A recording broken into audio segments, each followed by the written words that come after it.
Mr. Klein's Story Time. Hello, my name is Mr. Klein. I've been an elementary school teacher for almost 30 years, and I love reading stories to young people just like you. In fact, I've got a great story that I'd like to share with you right now. So let's get started. The Lorax by Dr. Seuss.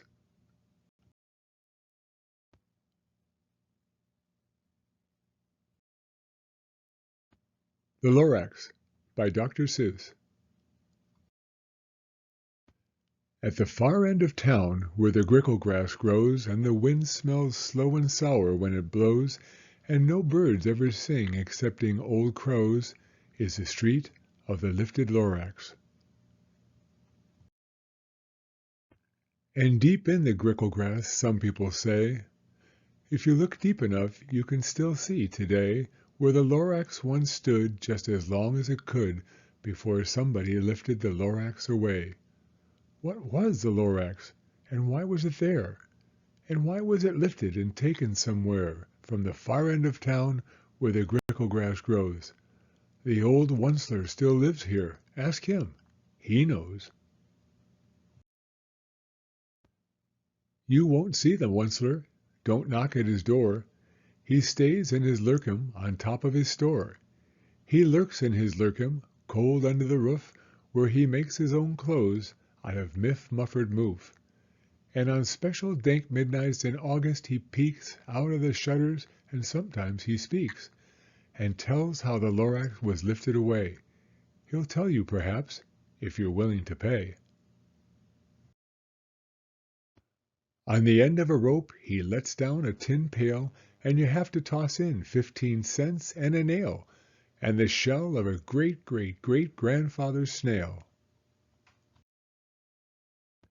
Then he pulls up the pail, makes a most careful count to see if you've paid him the proper amount. Then he hides what you paid him away in his snub, his secret strange hole in his grovelous glove.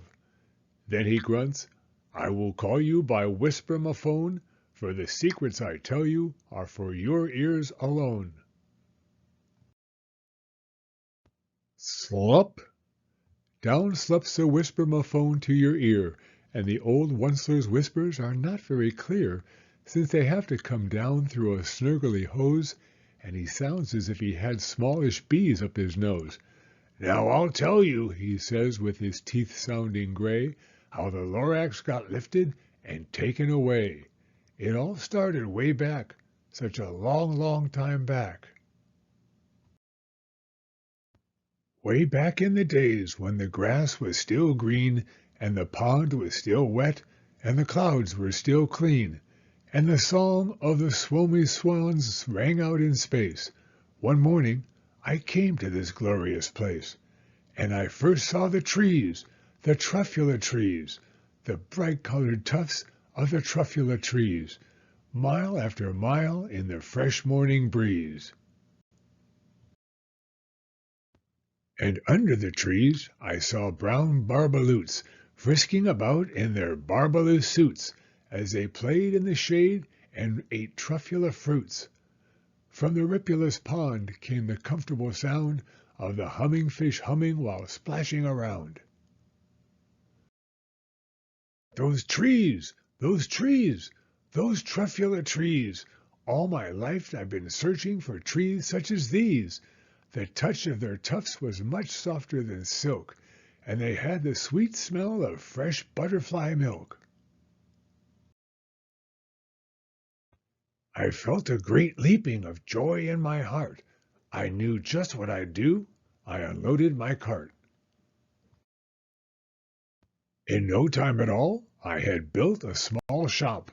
Then I chopped down a Truffula tree with one chop, and with great skillful skill, and with great speedy speed, I took the soft tuft, and I knitted a thneed. The instant I'd finished, I heard a gazump. I looked. I saw something pop out of the stump of the tree I'd chopped down. It was sort of a man. Describe him? That's hard. I don't know if I can. He was shortish, and oldish, and brownish, and mossy, and he spoke with a voice that was sharpish and bossy. "Mister," he said with a sawdusty sneeze, "I am the Lorax. I speak for the trees. I speak for the trees have no tongues, and I'm asking you, sir, at the top of my lungs." He was very upset as he shouted and puffed, "What's that thing you made out of my truffula tuft?" "Look, Lorax," I said, "there's no cause for alarm. I chopped just one tree. I'm doing no harm. I'm being quite useful. This thing is a thneed. A thneed's a fine something that all people need. It's a shirt, it's a sock, it's a glove, it's a hat. But it has other uses, yes, far beyond that. You can use it for carpets, for pillows, for sheets, or curtains, or covers for bicycle seats." The Lorax said, "Sir, you are crazy with greed. There is no one on earth who would buy that fool thneed." But the very next minute I proved he was wrong, for just at that minute a chap came along, and he thought that the thneed I had knitted was great. He happily bought it for $3.98. I laughed at the Lorax. "You poor stupid guy, you never can tell what some people will buy." "I repeat," cried the Lorax, "I speak for the trees." "I'm busy," I told him. "Shut up, if you please." I rushed across the room and in no time at all built a radio phone. I put in a quick call. I called all my brothers and uncles and aunts, and I said, "Listen here. Here's a wonderful chance for the whole Onceler family to get mighty rich. Get over here fast. Take the road to North Nitch. Turn left at Weehawken, sharp right at South Stitch." And in no time at all, in the factory I built, the whole Onceler family was working full tilt. We were all knitting thneeds just as busy as bees, to the sound of the chopping of Truffula Trees. Then, oh baby, oh, how my business did grow! Now chopping one tree at a time was too slow. So I quickly invented my super axe hacker, which whacks off 4 Truffula trees at one smacker. We were making thneeds 4 times as fast as before, and that Lorax, he didn't show up any more. But the next week he knocked on my new office door. He snapped, "I'm the Lorax who speaks for the trees, which you seem to be chopping as fast as you please. But I'm also in charge of the brown barbaloots who played in the shade in their barbaloot suits, and happily lived eating truffula fruits. Now, thanks to your hacking my trees to the ground, there's not enough truffula fruit to go round. And my poor barbaloots are all getting the crummies because they have gas and no food in their tummies. They love living here, but I can't let them stay. They'll have to find food, and I hope that they may. Good luck, boys," he cried, and he sent them away. I, the Onceler, felt sad as I watched them all go, but business is business, and business must grow, regardless of crummies and tummies, you know. I meant no harm, I most truly did not, but I had to grow bigger, so bigger I got. I biggered my factory, I biggered my roads, I biggered my wagons, I biggered the loads of the thneeds I shipped out. I was shipping them forth to the south, to the east, to the west, to the north. I went right on biggering, selling more thneeds, and I biggered my money, which everyone needs. Then again he came back. I was fixing some pipes when that old nuisance Lorax came back with more gripes. "I'm the Lorax," he coughed and he whiffed.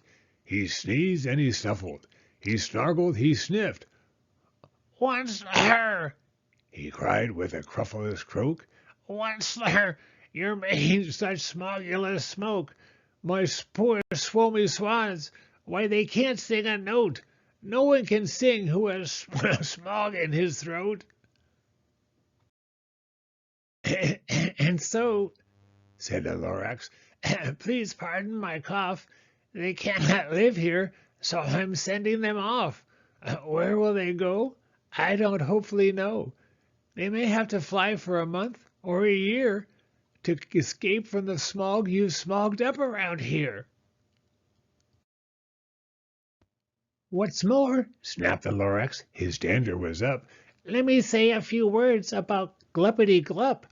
Your machinery chugs on day and night without stop, making Gluppity-Glup, also Schloppity-Schlop. And what do you do with this leftover goo? I'll show you, you dirty old Onceler man, you. You're glupping the pond where the humming fish hum. No more can they hum, for their gills are all gummed. So I'm sending them off. Oh, their future is dreary. They'll walk on their fins and get woefully weary in search of some water that isn't so smeary. And then I got mad. I got terribly mad. I yelled at the Lorax, now listen here, Dad. All you do is yap yap and say, bad, bad, bad, bad. Well, I have my rights, sir, and I'm telling you, I intend to go on doing just what I do. And for your information, you Lorax, I'm figuring on biggering and biggering and biggering and biggering, turning more Truffula Trees into needs which everyone needs. And at that very moment we heard a loud whack. From outside in the fields came a sickening smack of an axe on a tree. Then we heard the tree fall, the very last Truffula tree of them all. No more trees, no more needs, no more work to be done. So, in no time, my uncles and aunts, every one, all waved me goodbye. They jumped into my cars and drove away under the smoke-smuggered stars. Now, all that was left 'neath the fast-sailing sky was my big empty factory, the Lorax, and I. The Lorax said nothing, just gave me a glance, just gave me a very sad, sad backward glance, as he lifted himself by the seat of his pants. And I'll never forget the grim look on his face when he hoisted himself and took leave of this place through a hole in the smog without leaving a trace. And all that the Lorax left here in this mess was a small pile of rocks with the one word, unless. Whatever that meant, well, I just couldn't guess. That was long, long ago. But each day since that day I sat here and worried away. Through the years, while my buildings have fallen apart, I'm worried about it with all of my heart. But now, says the Onceler, now that you're here, the word of the Lorax seems perfectly clear. Unless someone like you cares a whole awful lot, nothing is going to get better. It's not. So, catch, calls the Onceler. He lets something fall. It's a Truffula seed. It's the last one of all. You're in charge of the last of the Truffula seeds, and Truffula trees are what everyone needs. Plant a new Truffula, treat it with care, give it clean water, and feed it fresh air. Grow a forest, protected from axes that hack. Then the Lorax and all of his friends may come back.